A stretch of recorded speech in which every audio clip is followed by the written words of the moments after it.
There is one sentence sitting above every exclusion in your homeowner's policy. It can turn $30,000 of covered wind damage into a payment of nothing. Not because wind stopped being covered, because water showed up too. Here's the setup, and it happens somewhere in this country every hurricane season. Wind is covered on the standard form. Flood is not. Flood is a separate policy, a separate payer, a separate check. So what happens when one storm brings both? You'd think they'd split it. Wind did this much, water did that much, here's your share. The sentence says no. The standard form, HO3, the policy most American homes are written on. Section 1, Exclusions, Paragraph A. We do not insure for loss caused directly or indirectly by any of the following. Such loss is excluded, regardless of any other cause or event contributing concurrently or in any sequence to the loss. Read the second half again, slowly.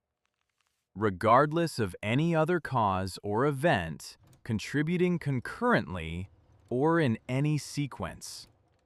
That has a name in the industry. It's called an Anti-Concurrent Causation clause. Nobody selling you a policy has ever said those four words out loud. Let me take it apart, because each piece does its own damage. Concurrently means at the same time. Wind is tearing at the roof while the water is coming up the yard. Same hour, same storm. In any sequence is the part that should stop you. Any sequence. Wind first, then water? Excluded. Water first, then wind? Excluded. Wind alone did 90% of it, and the water touched the last 10?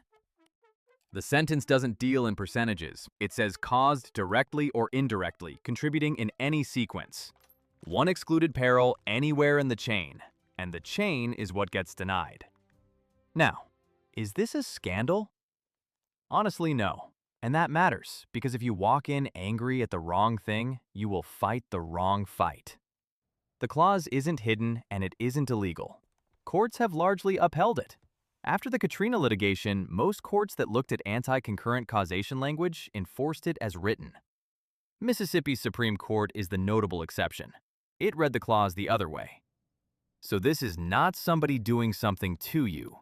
This is a document doing exactly what it says it will do. Which is worse, in a way. You can appeal a mistake. You cannot appeal a sentence. And follow the money for a second, because that's the whole story. Wind belongs to your homeowner's carrier. Flood belongs to a different program entirely. That sentence isn't really about your roof.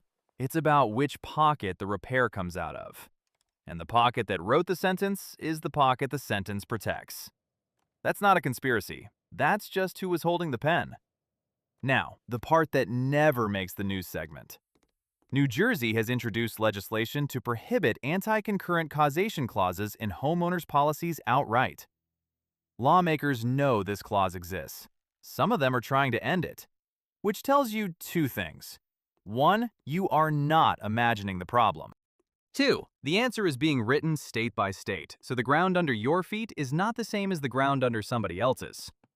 So, what actually works? Separation. The entire fight is about whether the damage can be told apart. If wind took the roof off at 2 in the afternoon and the water didn't arrive until 9 that night, that is two events, not one blended one. Wind damage that was finished before the water ever got there is a wind loss. But somebody has to prove that. And the proof has to already exist before you can use it. Which is why the most valuable thing you own after a storm isn't your policy. It's a timestamp. Photographs with a date on them. The weather record for your address that day. The wind speeds, the hour they hit, the hour the water rose. A neighbor who watched the roof go. Anything that separates 2 o'clock from 9 o'clock. And be clear-eyed about which fight you're actually in. If they say, covered, but it's worth less than you think, that's a disagreement about amount. And your policy has a binding mechanism built in for exactly that. That's the appraisal clause. That's its own story. If they say, excluded, water contributed, that is a coverage denial. Appraisal does not reach it. That road is the internal appeal, then your state insurance department, and if it comes to it, court. and there is a clock on that road. The same form says no action can be brought against them unless it started within 2 years after the date of loss. 2 years from the date of the loss, not from the day they said no. 4 things. Do them before the next storm, not after. 1. Open your policy to Section 1, Exclusions, and read the paragraph that sits above the list.